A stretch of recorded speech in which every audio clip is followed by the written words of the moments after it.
Hello everyone. Stuni ni khun jong camera footage sa kona ni kimodo thilki dang le thagaw gimni ho so anave khomo hitin an sei khom kitaw.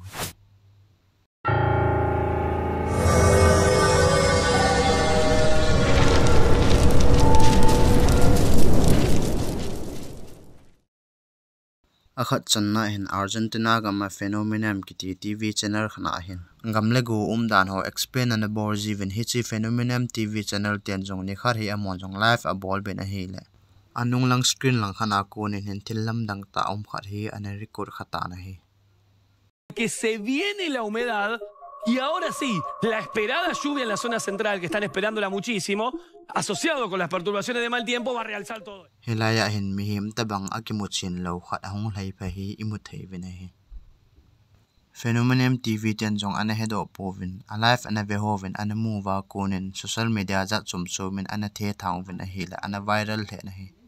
Phenomenon ten jong anunga hi chi mu do so alungdong heaven amon jong hi to kisa ma he na anei lo dan thu jong chu ana sei chin ven hi.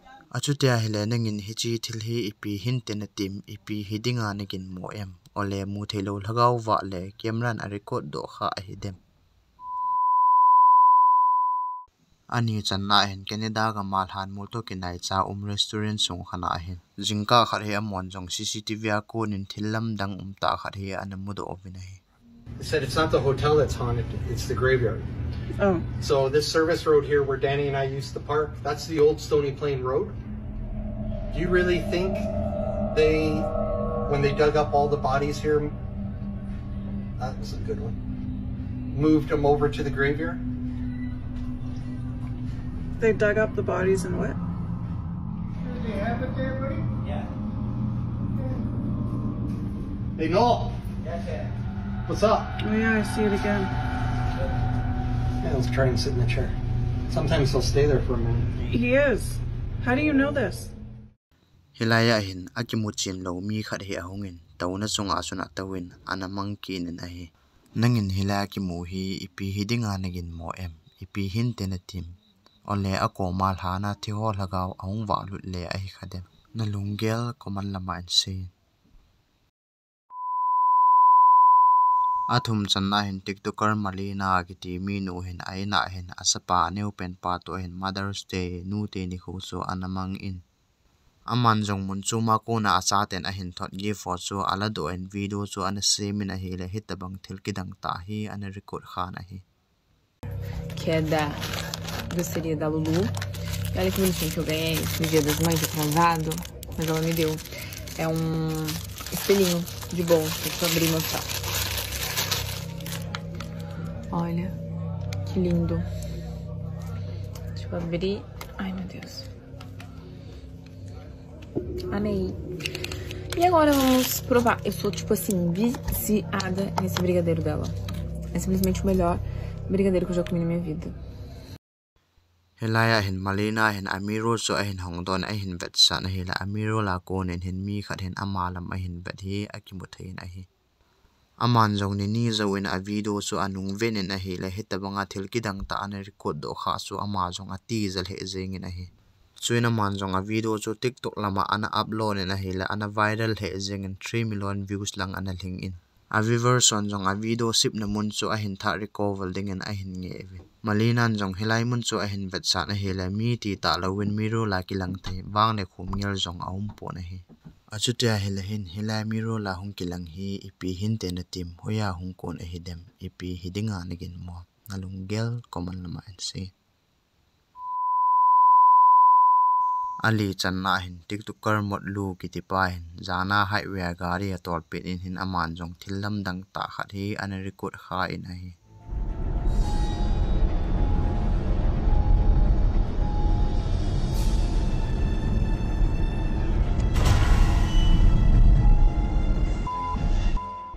Hilaya hin van kanga ki van nu mai khat hin lampi a hin palgut chu akimuthei na hi nang lunggelin hi chithil hi ipi hin te na tim kei het dolin wang ai hola zengin jong hitabang thil hi anatu kha am so na hi anga channa hin tiktoker vitol le azinun jong lotre a hin in tha khat hi ana phau hani amani nu pan jong ki pa ta le thanum ta en hi chin chu aga ve hanin a hi le alungel han khallam ta en dayum lo ta thil zo chu ana hlungin a hi. That would help me actually.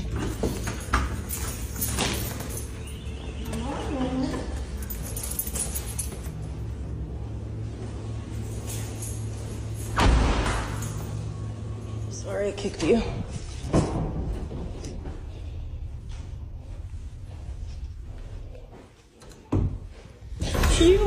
There's a person in there. There's a person in there? Hello?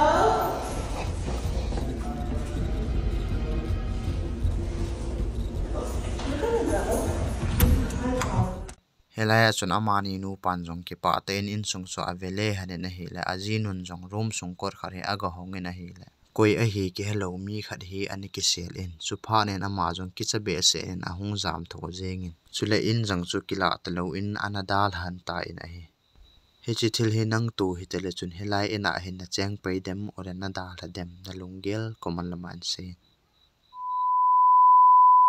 agup chan na hin Jory Louis kitipa le en sungmi te hi zan ai mut ting olen arom kot kha bul he ahong ki voging ji in Jorin jong aga vejin hi la ema su amudo ji pui Jory jong alung the jinin chun aman jong ni khat hi CCTV camera afinin akoi ta na hi la aman jong thilam dang taum khat hi ana record do ta na hi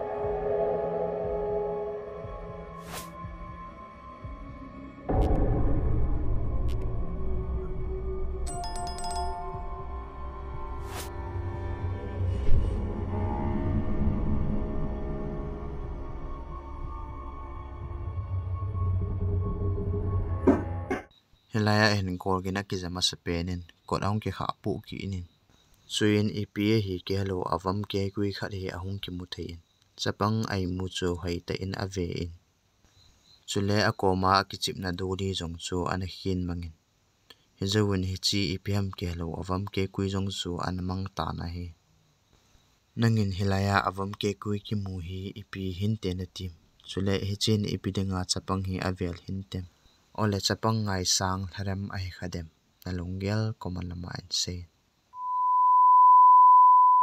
asagi channain tiktoker class caster kiti nunga nu hi zan khat ai na changam pe nin hin gorgin gim nei ta ta hi anaza in ai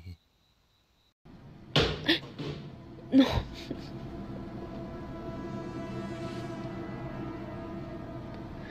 Mames, no sé qué hacer ya, no sé qué hacer.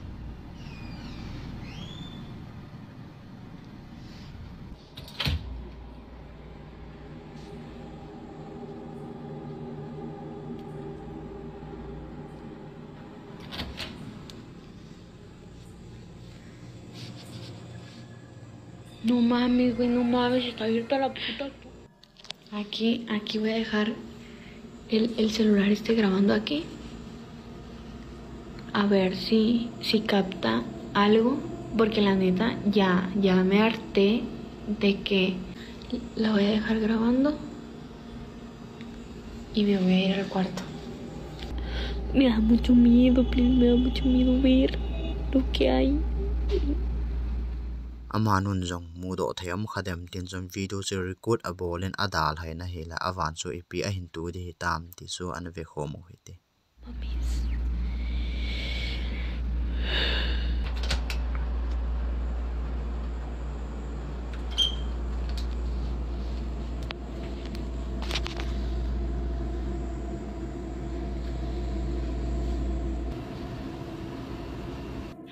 Yo quiero saber lo que realmente pasó.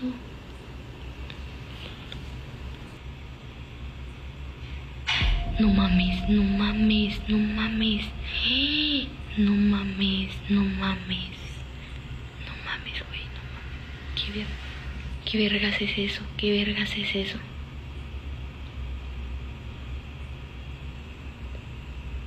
Me está dando miedo. Te lo juro que estoy temblando. ¡No! ¡No mames! ¡No mames! ¡No mames! Aman zong a video record so aga kinung vinin a hi la khon zong ahung ki supply in. Mi khat hin fridge panga ko na an vet so a hin ki mu do in. Chu pha ne na ma zong a ki cha be sen in a in dal han an jam ta na hi. Chu na jinga panin na ma zong a so pite na gi tai. Chu le ama nu na sai na nidang la ya hi dbang thili a in wa an lung khapoin he zong an he khapoin na hi. A chu tia hi le hi chi thili hoya hong ko na iti hong lun them dat ma aum le na hi. Asagi chan na in heavily da tiktoker ki ti pa hin. Lagaw ho to ki hoji na wiji bot chuan mang cha in. Aman jong zanin a room songa chun hi je wiji bot mang chan chon mu thelo lagaw ho so an ho pi. A na hi la hilaya banga kita war clock kot hu hin hongine ati. Wenn hier irgendwas in diesem Raum ist, dann macht diese Tür auf.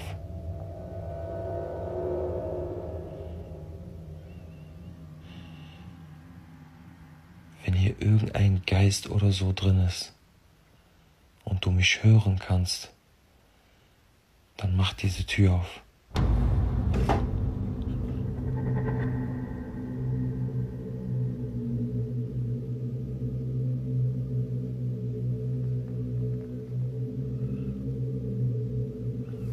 Bro, ich schwöre bei Gott, ich schwöre auf meine Mutter, hier ist keine Schnur oder so, nicht, dass ihr denkt, ich verarsche euch, Bruder. Guck mal. Guck mal. Hier ist keine Schnur, nix. Ich schwöre auf meine Mutter. Gar nichts.